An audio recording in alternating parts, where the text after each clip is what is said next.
ஆனால் அயர்லாந்து தனது கிரிக்கெட் வாழ்க்கையிலேயே இன்றைக்கி ஒரு சம்பவம் பண்ணாங்க பாருங்கள்.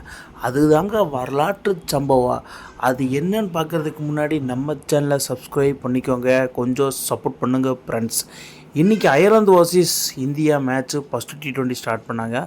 அது டாஸ் வந்து பார்த்திங்கன்னா இந்தியா தான் வின் பண்ணி சிரேஸ் ஐயர் பவுலிங் ஃபஸ்ட்டுன்னு சூஸ் பண்ணிட்டாப்புல. ஸோ அதுக்கப்புறமா வந்து பார்த்திங்கன்னா இந்தியா ஃபஸ்ட் பேட்டிங் பிடிக்கல, ஃபஸ்ட்டு பவுலிங்கு தான் போட்டாங்க. அயர்லாந்து அப்படி இப்படின்னு போட்டு பண்ணலான்னு நினச்சாங்க. பட் அந்த அளவுக்கு பெருசாக அவங்களால எதுவும் பண்ண முடியல. But Harshit Rana huge wicket for us. So அதுக்கப்புறமா ஹர்ஷ்தீப் சிங், நீ மட்டும்தான் விக்கெட்டு போடுவியா, நானும் போடுவேன் அப்படின்னு சொல்லி அவர் கடமைக்கு இன்ஸ்விங்கை அவுட் ஸ்விங்கை போட்டு அவரும் ஒரு விக்கெட் போட்டாப்புல. பட்டு அது பொறுக்காமல் நம்ம ஹர்ஷீத் ராணா, நானும் மறுபடியும் விக்கெட்டை எடுப்பேன் அப்படிங்கிற மாதிரி மீண்டும் விக்கெட் எடுத்து தரமான சம்பவங்களை பண்ணிட்டாங்க. இதில் ஒரு சுவாரஸ்யமான விஷயம் என்னென்னா, அயர்லாந்து கேப்டனுக்கு இது டிப்யூட் கேப்டன்சி மேட்ச்சு, இந்திய கேப்டனுக்கு நம்ம டிப்யூட் கேப்டன்சி மேட்ச்சு. அங்கே லார் டக்கர், இங்கே வந்து சிரேஸ் ஐயர். ஸோ அதுக்கப்புறமா சிவம் துபே வீசின பாலே வந்து விக்கெட்டு. இது என்னடா சரித்திர சம்பவமாக இருக்குது. அப்போ தான் ஓவர் கொடுத்தாங்க, வீசின பால் விக்கெட்டு.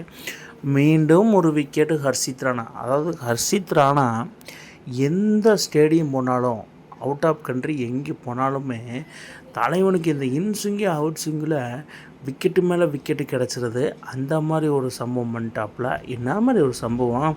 ஸோ நான் பார்த்துட்டே இருந்தேன், என்னடா ஃபாஸ்ட் பவுலருக்கே விக்கெட் விழுந்துருக்கு, ஹர்ஷ்தீப் சிங் அண்டு ஹர்ஷீத் ராணாக்கே விக்கெட் விழுந்துட்டுருக்கு, ஸோ ஸ்பின்னர்ஸ் டிபார்ட்மெண்ட்டு ஒன்றுமே இல்லையா அப்படின்னு எதிர்பார்த்துச்சால நம்ம அக்ஷர் பட்டேல் ஒரு விக்கெட், வாஷிங்டனுக்கு பெருசாக விக்கெட் விழுந்தாலும் அக்ஷர் பட்டேலுக்கு ஒரு விக்கெட் விழுந்தது. பட் இதில் பாருங்கள், லார்கன் டக்கர் கேப்டன்சி பொறுப்பு செமையாக ஆடி இருக்கார். 36 பாலுக்கு 50 ரன் அடிச்சு. ஸோ ஹர்ஷீத் ராணா 3 விக்கெட்டும், ஹர்ஷீப் சிங் 2 விக்கெட்டும். அயர்லாந்து 20 ஓவருக்கு 182 ரன்னு அடித்து 9 விக்கெட் இழந்துட்டாங்க. ஸோ என்னென்னா, லார்கன் டக்கர் ஒரு கேப்டன்சி பொறுப்படுத்தி கேப்டன்சி இன்னிங்ஸ்னால் இப்படி தான் ஆடணுங்கிற மாதிரி டார்கெட் செட் பண்ணியிருக்காரு. India needed by 183 to win. Second innings start பண்ண சஞ்சு சாம்சன் அண்ட் அபிஷேக் சர்மா ஸ்டார்டிங்கிலே சஞ்சு சாம்சன் ஒரு போர் அடித்து இன்சைட் எட்ஜ் போல்ட் அவுட் ஆனதுனால ஜெய் பாலில். ஸோ அதுக்கப்புறமா அபிஷேக் சர்மா ஒரு பொறுப்பெடுத்து ஆடணும் அப்படிங்கிற பட்சத்தில் தள்ளப்பட்டுச்சு. பட் இருந்தாலும் அபிஷேக் சர்மா விட்டு தட்டு கட்டுன்னு அடிக்காமல் போடுற பாலெல்லாம் போட்டு பொழந்துட்டு இருந்தாப்புல. 6 பாலுக்கு 20, 7 பாலுக்கு 24, 8 பாலுக்கு 32 அந்த மாதிரி போட்டு பொழந்து ஒரு 50 அடிக்காமல் ட்ரை பண்ணிகிட்டு இருந்தார்.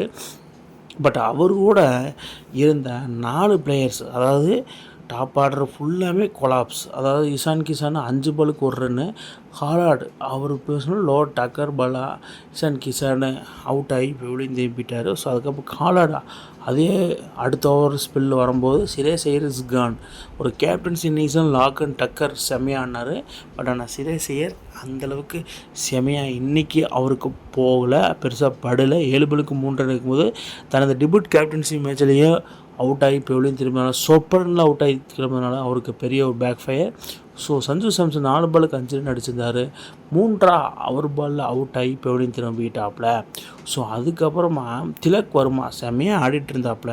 ஸோ இவருக்கு கேமு கொண்டு போவார், ஒரு மிடில் ஆர்டர் பொசிஷனில் நின்று ஆடுற பிளேயர் அப்படின்னு சொல்லி ஏகப்பட்டவே எல்லாருமே நம்பிட்டு இருந்தோம். பட் திலக் வர்மா தேவையில்லாத ஒரு லேப் ஷாட்டை ஆடி அவுட் ஆகி பெவிலியன் திரும்போது, அதாவது இந்தியன் சைடில் பொறுத்த மட்டும் இந்த 4 பேர் டாப் ஆர்டரில் அவுட் ஆகி பெவிலியன் திரும்பினால, சொப்பரனில் அவுட் ஆகி பெவிலியன் திரும்புறதுனால இந்தியா பேக் ஃபயருக்கு ரொம்ப ரொம்ப தள்ளப்பட்டாங்க.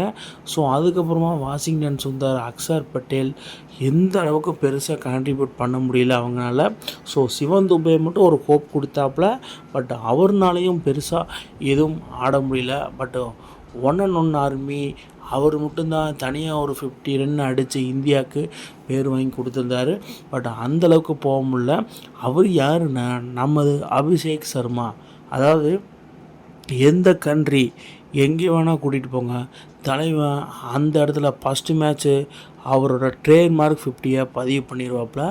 அதே தான் இன்றைக்கி அவர் பண்ணியிருக்காரு. அந்த மாதிரி அடித்தோம். அதாவது பார்த்திங்கன்னா 7 ஓவருக்கு 26 ரன்கள் இருந்தது மக்களே. விக்கெட்டு அந்தளவுக்கு போகவே இல்லை.